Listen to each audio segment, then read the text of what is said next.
بات سنیے کیا فرما رہے ہیں۔ یہ کہتے ہیں کہ بھائی یہ تو ابو بکر و عمر کو گالیاں دیتے ہیں، وہ مجرم اور بدمعاش اور خبیث لوگ ہیں جو امت کی کمر توڑنا چاہتے ہیں، اور اس طرح کی باتوں کو نکال کر کہیں کتاب میں لکھی ہو تو بتانا، ان کو بتا کر امت کو خمینی نے جو اپنی کتاب میں لکھا ہے اس کو چھوڑ دے، خاموش ہو جائیں، اس نے جو لکھا ہے اس کو بند کر دیا جائے۔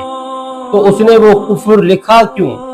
خمینی اپنی کتاب کشف الاسرار میں لکھتے ہیں صفحہ نمبر 114 پر، ابو بکر اور عمر نے قرآن میں تحریف کیے، کہا کہ قرآن اور مسلمانوں کے لیے قیامت تک کے لیے یہ شرمندگی کا سبب بنا رہے گا۔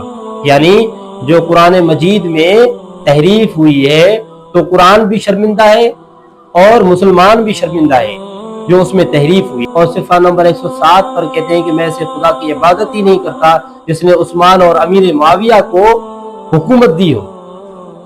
یعنی ایسا لفظ استعمال کیا وہاں پر جو میں استعمال نہیں کر سکتا، یعنی کہ میں ایسے خدا کی عبادت ہی نہیں کرتا کہ جس طرح مسلمان توریت اور انجیل میں تحریف کے قائل ہیں اور اس میں عیب لگاتے ہیں اور عیب نکالتے ہیں، اسی طرح ان کی کتاب قرآن مجید میں ساری چیزیں موجود ہیں۔ یہ خمینی کا اپنا عقیدہ ہے۔ کشف الاسرار میں خمینی خود کہتے ہیں کہ جس طرح مسلمان یہودی نصرانیوں کی کتابوں کے اوپر یہ باتیں کرتے ہیں کہ اس میں اندر تحریف ہوئی ہے، اسی طرح مسلمانوں کی اپنی کتاب قرآن مجید میں بھی تو تحریف ہوئی ہے، اور کس نے کی ہے؟ ابو بکر اور عمر نے تحریف کی ہے۔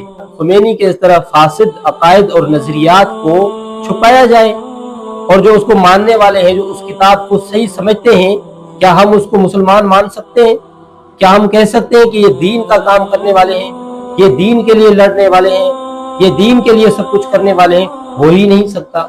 جس کا عقیدہ نظریہ یہ ہو کہ قرآن مجید میں تحریف ہوئی ہے اور قرآن مجید کی تحریف کا قائل ہے، تو پھر کیا آپ اس کو مسلمان کہہ سکتے ہیں؟ آپ کہتے ہیں کہ امت کو جوڑو۔ یہ امت کو جوڑنے کی باتیں نہیں ہیں، اس طرح کے لوگوں کے ساتھ اسلام کا کوئی تعلق نہیں ہے، یہ نام کے مسلمان ہیں۔ آپ نے یہ کہا کہ ابھی اس وقت جو ہے نا ان کے اندر صدیقیت موجود ہے، تو بھائی یہ تو آپ نے نام لیا ہے نا، وہ تو نام لینا گوارا نہیں کرتے ہیں، عمر فاروق کا نام لینا گوارا نہیں کرتے ہیں، عثمان غنی کا نام لینا گوارا نہیں کرتے، یہ تو آپ اپنی طرف سے کہہ رہے ہیں۔ کبھی ان کے طرف سے یہ نام سنا ہے کبھی آپ نے؟ وہ جو حضرت علی رضی اللہ تعالیٰ عنہ کے بیٹوں کے نام تھے، کبھی ان لوگوں نے وہ نام لیے ہیں؟ جو شیعہ کر رہے ہیں وہ وہی صدیقیت کا کام ہے اور وہی فاروقیت